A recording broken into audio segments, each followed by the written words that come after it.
Lorsque vous entrez dans un escape game, quelqu'un avec un grand sourire vient vous accueillir, vous assoit et vous demande si vous avez déjà joué à ce type de jeu.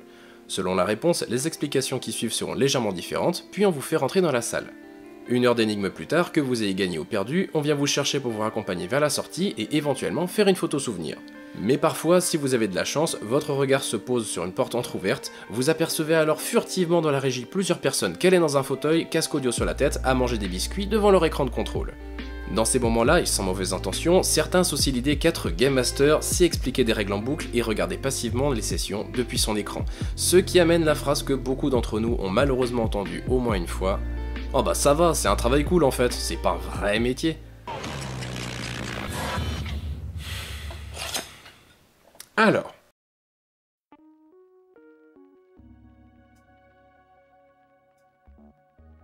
comme on a déjà parlé des escape games lors du premier épisode de Cours 101, aujourd'hui on va s'intéresser un petit peu à l'autre facette du jeu, les Game Masters.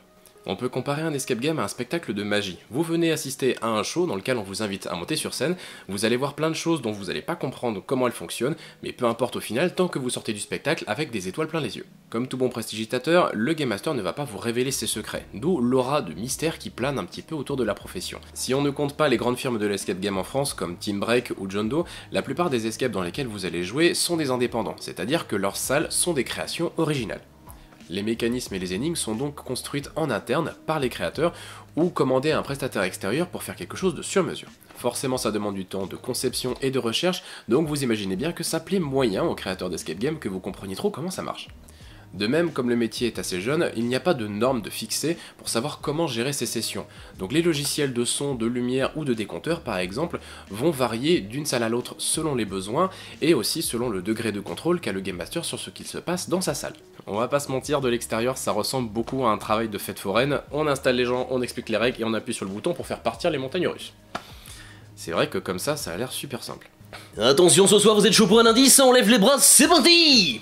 Du coup, pour vous aider à comprendre ce que c'est notre travail, on va reprendre un petit peu tout ça. Alors déjà, il faut comprendre qu'être Game Master, c'est pas comme un travail de bureau. Même si c'est pas la règle absolue, beaucoup d'entre nous n'ont pas d'horaire de présence fixe au travail. Comme c'est un jeu qui se fait souvent par réservation, la plupart des groupes ne viennent pas tout près devant la porte en espérant pouvoir passer tout de suite. Enfin, en province en tout cas. Dans les grandes villes, c'est une autre civilisation.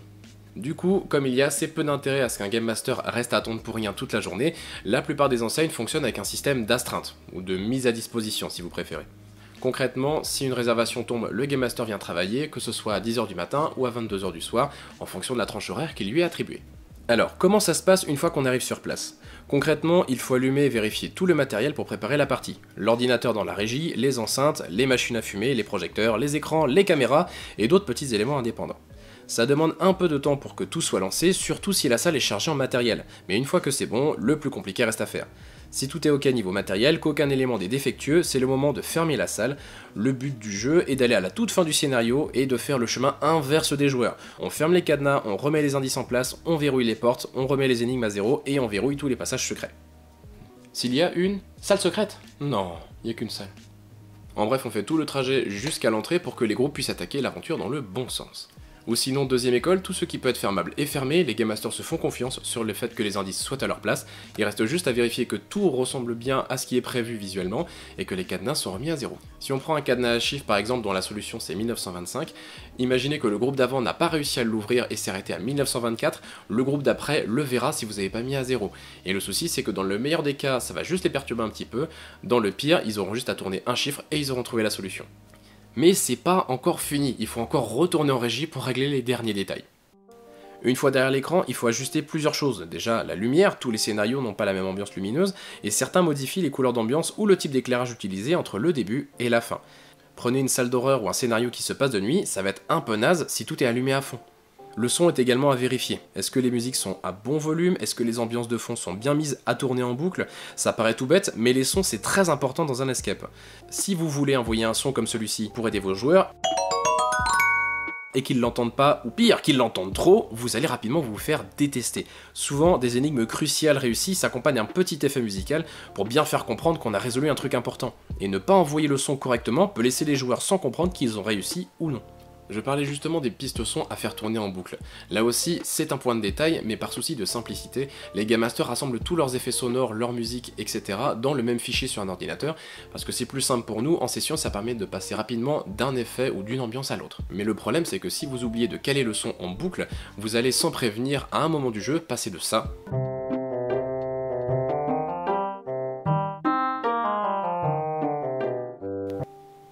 à ça.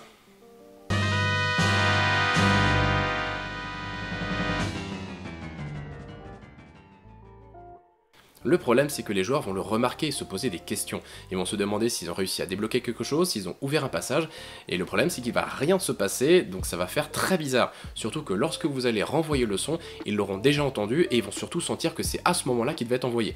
Concernant les caméras, il faut à chaque fois les repositionner pour s'assurer d'avoir le meilleur angle pour voir le plus de choses dans sa salle. En effet, pendant la partie, on a tous tendance à modifier l'axe de la caméra pour suivre une personne dans un coin pour voir bien ce qu'elle fait, ou pour suivre l'évolution d'un groupe par exemple. Surtout quand ils fouillent dans un coin et qu'ils font des bruits un petit peu inquiétants. Qu'est-ce que t'es en train de me faire toi? Mais touche pas ça, c'est une fausse piste! Si vous avez des mécanismes à activer à distance avec des boutons, des télécommandes, etc., il faut vérifier que tout ça marche, que c'est prêt, que les piles sont encore bonnes, etc. Histoire d'éviter qu'au moment crucial, ce soit la panique absolue dans la régie. Selon la complexité et la grandeur du scénario à faire jouer, cette phase de préparation peut prendre entre 10 et 30 minutes, généralement. Et enfin, le plus important, le décompteur qui doit être remis sur 60 pour éviter que les joueurs s'imaginent qu'ils vont avoir 10 minutes pour sortir de là. Et là, enfin, votre salle est prête. Comme vous l'avez compris, il y a vraiment plein d'éléments à vérifier à chaque remise à zéro, car la plupart d'entre eux peuvent nuire à la session de manière plus ou moins flagrante, et un seul oubli peut parfois casser totalement l'immersion du jeu ou le rythme des joueurs. Tout bêtement, si vous avez au début du jeu 3 énigmes à faire pour débloquer une clé gardée par un cadenas, si la clé n'a pas été bien bloquée, les joueurs la récupèrent gratuitement, et c'est 3 énigmes qui deviennent complètement inutiles. Les joueurs ont gagné 10 à 15 minutes. Ça va, au pire ils font les 3 autres quand même. Eh ben pas trop, parce que le but du jeu ça reste avant tout d'avancer, et faire des énigmes juste pour des énigmes, une fois que vous avez compris qu'elles ne servent plus à rien, c'est beaucoup moins intéressant. Du coup, comme chaque cadenas est important et que le moindre petit oubli peut vous coûter très cher sur la dynamique de la partie, il faut revérifier et revérifier. On attrape vite des tics de rangement à force et il y a des moments horribles où on sait plus du tout si on a fermé tel ou tel élément dans la salle parce que ça fait 10 fois qu'on le ferme dans la journée et du coup on a un vieux doute. Et du coup, soit tu rentres dans la salle pour vérifier ce maudit cadenas, soit tu te fais confiance et tu pries que ça a été fait. Mais une fois que tu en es arrivé là, c'est bon, la fermeture est faite et tu peux accueillir ton groupe pour la prochaine partie. Ok, donc maintenant le groupe est arrivé, ils ont fait la partie et ils sont en train de s'en aller vers le parking. Super. Maintenant le problème c'est que la salle est complètement retournée, il va falloir la ranger intégralement et on passe à la fermeture de niveau 2. En gros une remise à zéro générale. C'est-à-dire que déjà il va falloir tout ranger à sa place. Les indices, les clés, les cadenas, les mécanismes, tout doit être nickel. Et c'est précisément là qu'il faut vraiment faire le plus attention. Si vous oubliez un indice ou que vous le rangez à la mauvaise place, c'est foutu. Ça a l'air de rien dit comme ça, mais imaginez que la clé dont vous avez besoin au début du jeu a été mélangée avec une autre qui est tout à la fin. Le problème c'est que vous ne pouvez pas finir le jeu. Et pour le Game Master, quand il se rend compte, il fait une mini attaque cardiaque, il doit attraper un doublon et rentrer dans la salle pour vous le donner directement. Mais l'une des grosses surprises du rangement, ça reste avant tout la casse. En effet, il y a beaucoup de choses qui finissent par s'user et casser avec le temps dans les salles d'escape game. Alors bien sûr, l'une des causes les plus aggravantes, ça reste avant tout Régis, le joueur bourrin, celui qui va te dire j'ai pas forcé alors qu'il a une poignée dans la main et donc il a un petit peu forcé quand même. Il y a aussi des joueurs qui cassent véritablement et volontairement du matériel parce qu'ils sont pas contents, ils ont perdu, ou ils sont un peu mauvais joueurs, d'autres qui font vraiment pas exprès de casser des choses, et évidemment il y a l'usure générale de la salle. Et oui, parce que si vous prenez en compte que les objets se font manipuler des dizaines de fois pendant la journée, souvent par des gens pressés par le temps, qui veulent bien faire mais faire vite, forcément ça s'use beaucoup plus vite et donc il y a énormément de choses à réparer au fur et à mesure du temps dans les salles. Il faut donc faire des réparations assez souvent dans les salles, alors heureusement pour nous, c'est souvent de la petite réparation, donc c'est remplacer des petits indices, des papiers froissés ou des clés un petit peu tordues. Le problème c'est que des fois ça peut être beaucoup plus grave, ça peut être une clé qui est carrément cassée dans une serrure, une boîte défoncée ou un mécanisme complètement arraché. J'en rigole souvent avec mes groupes quand je suis en briefing avec eux, je leur explique qu'il faut pas faire de trous dans le mur, qu'il faut pas faire dans le gros œuvre, etc. Ça fait beaucoup rire et en général les gens me disent ça va, on n'est pas comme ça, on n'est pas aussi violent. Pourtant, une demi-heure plus tard... Mais qu'est-ce que tu fais Michel? Ah, je sais pas, il y avait un trou dans le mur alors... Donc oui, on peut avoir du gros dégâts dans les salles, et il faut réparer au mieux à chaque fois avant la prochaine session. Alors parfois c'est gérable, c'est pas grave, on fait de la petite réparation et ça se voit pas vraiment. Le problème c'est que quand c'est de la casse plus grosse comme un trou dans le mur ou des câbles arrachés, là on en arrive à bloquer, à supprimer une énigme entière du jeu pour garantir la sécurité des joueurs. Alors dans ces cas-là, quoi que c'était censé donner, soit on donne l'indice directement dans la salle, soit on le cache quelque part ailleurs, soit on le met dans une autre énigme en bonus avec un autre élément. En bref, il faut trouver une solution pour garantir la sécurité des joueurs et surtout avant que le prochain groupe n'arrive, en espérant qu'ils n'aggravent pas la situation à leur tour. Ouais, parce que plus le trou est gros, plus les gens le voient, plus les gens le voient, plus ils fouillent, et plus ils fouillent, plus le trou s'agrandit. C'est comme le truc avec le fromage, plus il y a de trous, plus il y a de fromage, et plus il y a de fromage, plus il y a de trous. tu l'as? Non, non, non, non, non, non, non. Maintenant, on va faire un petit exercice de calcul.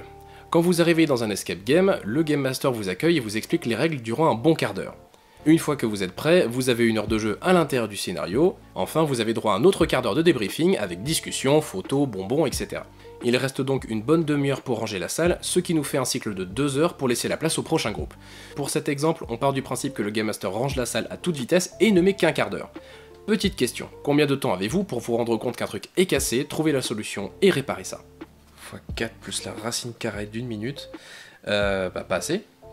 Alors la bonne nouvelle, c'est que le Game Master n'est pas souvent tout seul dans son escape, donc il y a toujours possibilité de faire appel à un collègue pour nous remplacer et faire le briefing à notre place, histoire de gagner un petit quart d'heure sur la réparation. Vous l'aurez compris, quand on repère une réparation à faire d'urgence, c'est très souvent la course parce qu'on a très peu de temps, et tout retard qu'on prend sur ces réparations et le rangement, c'est du retard qui est pris sur les sessions d'après.